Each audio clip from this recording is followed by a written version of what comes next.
വളരെ ഇമ്പോർട്ടൻ്റ് ആയിട്ടുള്ള ചില കാര്യങ്ങൾ സംസാരിക്കാനാണ് ഇപ്പോൾ ഉദ്ദേശിക്കുന്നത്. അതായത് നമ്മൾ വാർത്തകൾ, ലോക വിവരങ്ങൾ നമ്മൾ മനസ്സിലാക്കുന്നത് ഇന്ന് ഏറ്റവും കൂടുതൽ സോഷ്യൽ മീഡിയയിലൂടെയാണ്, അതുപോലെ തന്നെ പത്രങ്ങളിലൂടെയാണ്. വാർത്തകളുടെ സത്യസന്ധത ചോദ്യം ചെയ്യപ്പെട്ടുകൊണ്ടിരിക്കുകയാണ്. കാരണം യഥാർത്ഥ അന്വേഷണത്തിലൂടെയുള്ള വാർത്തകളല്ല പുറത്തു വന്നുകൊണ്ടിരിക്കുന്നത്. അതിലേറ്റവും ലേറ്റസ്റ്റായിട്ട് ഇപ്പോൾ നടന്നുകൊണ്ടിരിക്കുന്നതാണ് തൃശ്ശൂരിലെ ഒരു പെൺകുട്ടിയുടെ മരണവുമായി ബന്ധപ്പെട്ട സോഷ്യൽ മീഡിയയിലൂടെ പ്രചരിപ്പിച്ചുകൊണ്ടിരിക്കുന്ന വാർത്തകൾ. അക്യൂപഞ്ചർ മരണം അല്ലെങ്കിൽ അക്യൂപഞ്ചർ പ്രസവ മരണം എന്ന പേരിലാണ് ആ വാർത്ത വന്നുകൊണ്ടിരിക്കുന്നത്. ഇവിടെ പ്രധാനമായിട്ടും മനസ്സിലാക്കേണ്ട ഒരു കാര്യം, രണ്ട് രീതിയിലുള്ള പ്രസവങ്ങളാണ് നിലവിലുള്ളത്. ഒന്ന് ഹോസ്പിറ്റലിൽ വെച്ച് പ്രസവിക്കുന്ന പ്രസവം, രണ്ടാമത്തേത് വീട്ടിൽ വെച്ച് പ്രസവിക്കുന്ന പ്രസവങ്ങൾ. പഴയ കാലത്ത് വീടുകളിലായിരുന്നു പ്രസവമെങ്കിലും ഇന്ന് കൂടുതൽ ആളുകളും ഹോസ്പിറ്റലിനെയാണ് പ്രസവത്തിന് വേണ്ടി ആശ്രയിക്കുന്നത്. ഹോസ്പിറ്റൽ പ്രസവങ്ങളായാലും വീട്ടിലെ പ്രസവങ്ങളായാലും ചിലതിലെല്ലാം മരണങ്ങൾ സംഭവിക്കാറുണ്ട്. അത് ചിലപ്പോൾ കുട്ടികളാവാം, ചിലപ്പോൾ അമ്മമാരാവാം. എന്നാൽ ചില പ്രത്യേക ചികിത്സാ രീതിയിലുള്ള ആളുകളാണ് അതിൽ പെടുന്നതെങ്കിൽ അത് ആ ചികിത്സാ രീതിയെ പാടെ അപകീർത്തിപ്പെടുത്തുന്ന രീതിയിലുള്ള വാർത്തകളാണ് പ്രചരിപ്പിച്ചുകൊണ്ടിരിക്കുന്നത്. അക്യൂപഞ്ചർ പ്രസവം എന്നുള്ള രീതിയിൽ പൊതുവെ പറഞ്ഞുകൊണ്ടിരിക്കുന്നു. അക്യൂപഞ്ചറിൽ അങ്ങനെ ഒരു പ്രസവ രീതിയില്ല. അക്യൂപഞ്ചർ ചികിത്സകരാണല്ലോ അത് പറയേണ്ടത്. ഏതൊരു വിഷയത്തെക്കുറിച്ചും ആ വിഷയത്തെക്കുറിച്ച് സംസാരിക്കേണ്ടത് ആ ചികിത്സ ചെയ്യുന്ന ആളുകളാണ്. കേരളത്തിൽ ധാരാളം അക്യൂപഞ്ചർ ക്ലിനിക്കുകളുണ്ട്. ഇന്ന് ഏറ്റവും കൂടുതൽ ആളുകൾ സ്വീകരിച്ചുകൊണ്ടിരിക്കുന്ന ഒരു ചികിത്സാ രീതിയായി അക്യൂപഞ്ചർ മാറിയിട്ടുണ്ട്. ഒരു ചികിത്സാലയത്തിലും കേരളത്തിൽ പ്രസവത്തിനുള്ള സംവിധാനങ്ങൾ ഉള്ളതായിട്ട് ഞങ്ങൾക്കറിയില്ല, അല്ലെങ്കിൽ എൻ്റെ അറിവിലില്ല. നേരെ മറിച്ച് നേരത്തെ ഞാൻ പറഞ്ഞതുപോലെ വീടുകളിൽ പലരും പ്രസവിക്കുന്നു. ധാരാളം ആളുകൾ വീടുകളിൽ പ്രസവിക്കുന്നുണ്ട്. അവരൊന്നും ഏതെങ്കിലും ഒരു പ്രത്യേക ചികിത്സാ രീതിയുടെ ആളുകളല്ല.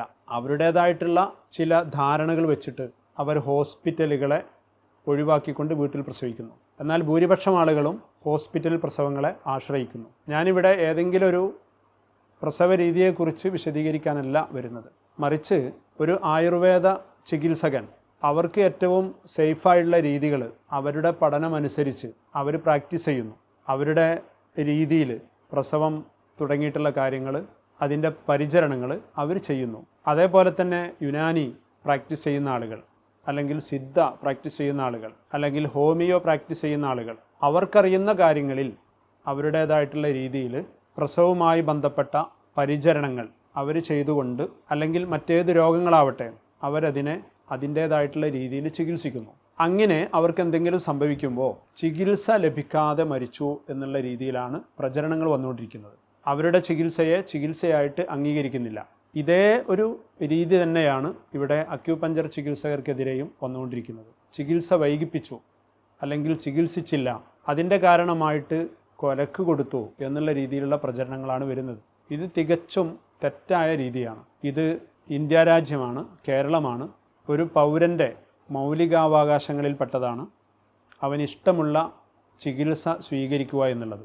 അവനിഷ്ടപ്പെട്ട, അവൻ്റെ വിശ്വാസമനുസരിച്ച് അവനക്ക് ജീവിക്കാനും, അവൻ്റെ വസ്ത്രം ധരിക്കാനും, അവനിഷ്ടപ്പെട്ട ഭക്ഷണങ്ങൾ കഴിക്കാനും, അതേപോലെ തന്നെ അവനിഷ്ടപ്പെട്ട ചികിത്സ സ്വീകരിക്കാനും, അവന് സേഫായി തോന്നുന്ന ചികിത്സ സ്വീകരിക്കാനുമുള്ള സ്വാതന്ത്ര്യം ഇവിടെയുണ്ട്. എന്നാൽ ഭരണം കൈയാളുന്ന ആളുകളടക്കം, അല്ലെങ്കിൽ പൊതുസമൂഹം മോഡേൺ മെഡിസിൻ മാത്രം, അലോപ്പതി ചികിത്സ മാത്രം പറ്റൂ, മറ്റുള്ളതൊന്നും പറ്റില്ല എന്നുള്ള രീതിയിലുള്ള ഒരു നയമാണ് സ്വീകരിച്ചുകൊണ്ടിരിക്കുന്നത്. അതിനുള്ള തെളിവുകളാണ് ഞാൻ ഈ പറഞ്ഞത്. അതായത് അവർക്കിഷ്ടപ്പെട്ട ചികിത്സ ചെയ്ത് അവർക്ക് എന്തെങ്കിലും സംഭവിക്കുമ്പോൾ, മരണം സംഭവിക്കുമ്പോൾ, ചികിത്സ ലഭിക്കാതെ മരിച്ചു എന്ന പേരിൽ അത് പ്രചരിപ്പിച്ചുകൊണ്ടിരിക്കുന്നു. നേരെമറിച്ച് ഏറ്റവും കൂടുതൽ ആളുകൾ മരണപ്പെട്ടുകൊണ്ടിരിക്കുന്നത്, അല്ലെങ്കിൽ മറ്റു പല രോഗങ്ങൾക്കും അടിമപ്പെട്ടുകൊണ്ടിരിക്കുന്നത് അലോപ്പതി ചികിത്സ കൊണ്ടാണ് എന്നുള്ളത് കൃത്യമായിട്ടുള്ള പഠനങ്ങളുടെ അടിസ്ഥാനത്തിൽ തന്നെ നമുക്ക് മനസ്സിലാക്കാൻ പറ്റും. ചികിത്സാ പിഴവുകൾ, അതുപോലെ തന്നെ മരുന്നുകളുടെ പാർശ്വഫലങ്ങൾ, ഇതിൻ്റെ ഫലമായിട്ടാണ് ഏറ്റവും കൂടുതൽ ആളുകൾ മരണപ്പെട്ടുകൊണ്ടിരിക്കുന്നത്. പക്ഷേ അത് ചികിത്സയിലൂടെയുള്ള മരണം, ഒരിക്കലും അതൊരു വാർത്തയാകുന്നില്ല. എത്രയോ ആളുകൾ പ്രസവത്തിൻ്റെ സമയത്തു തന്നെ ഹോസ്പിറ്റലിൽ വെച്ചിട്ട് മരണപ്പെടുന്നു. ബ്ലീഡിങ്, അമിതമായിട്ടുള്ള രക്തസ്രാവം കൊണ്ട് മരണപ്പെടുന്നു. ഹോസ്പിറ്റലുകളെ പ്രസവത്തിന് തന്നെ ആശ്രയിക്കുന്നത്, നമ്മളൊക്കെ ഹോസ്പിറ്റലുകളിൽ പ്രസവത്തിന് കൂടുതൽ സപ്പോർട്ട് ചെയ്യുന്നത്, അത്തരം കാര്യങ്ങളൊക്കെ മാനേജ് ചെയ്യാനുള്ളൊരു സംവിധാനം ഹോസ്പിറ്റലുകളിലുണ്ട് എന്നുള്ളത് കൊണ്ടാണ്. പക്ഷേ ആ ഹോസ്പിറ്റലുകളിൽ വരെ അമിതമായിട്ടുള്ള ബ്ലീഡിങ്ങിലൂടെ സ്ത്രീകൾ പ്രസവ സമയത്ത് മരണപ്പെടുന്നു. അപ്പോൾ ഇവിടെ നമ്മൾ മനസ്സിലാക്കേണ്ട ഏറ്റവും പ്രധാനമായിട്ടുള്ള കാര്യം, ഇപ്പോൾ വിവാദമായിക്കൊണ്ടിരിക്കുന്ന, നേരത്തെ ഞാൻ പരാമർശിച്ച തൃശ്ശൂരിൽ നടന്ന ആ ഒരു സംഭവം, ഇബ്രാഹിം എന്ന് പറയുന്ന ഒരു അക്യൂപഞ്ചറിസ്റ്റ്, അവരുടെ ഭാര്യ ജനുവരിയിലാണ് പ്രസവിക്കുന്നത്, 7ാമത്തെ പ്രസവം. ആ പ്രസവത്തിലെ കുട്ടി പൂർണ്ണ വളർച്ചയെത്താതെ മാസം തികയാതെയാണ് പ്രസവിക്കുന്നത്. പ്രസവിച്ച് 6 ദിവസത്തിന് ശേഷം ആ കുഞ്ഞ് സ്വാഭാവികമായിട്ട് മരണപ്പെടുന്നു. വ്യത്യസ്തങ്ങളായിട്ടുള്ള അത്തരം മരണങ്ങൾ നമ്മൾ ദിനേനെ വായിച്ചുകൊണ്ടിരിക്കുന്നതാണ്. പക്ഷേ അതൊന്നും ഒരു വാർത്തയാകാറില്ല. ഇതും അതേപോലെ തന്നെ സംഭവിച്ചു. പിന്നീട് ഏകദേശം മിനിഞ്ഞാന്ന് മാസങ്ങൾക്ക് ശേഷം പ്രസവിച്ച ആ സ്ത്രീ ഹോസ്പിറ്റലിൽ വെച്ച് മരണപ്പെടുന്നു. ബന്ധുക്കളുടെ പറയുന്നതിൻ്റെ വിവരമനുസരിച്ച് ഇബ്രാഹിം എന്ന് പറയുന്ന ഇവർക്ക് പ്രോപ്പറായിട്ടുള്ള ചികിത്സ നൽകിയില്ല.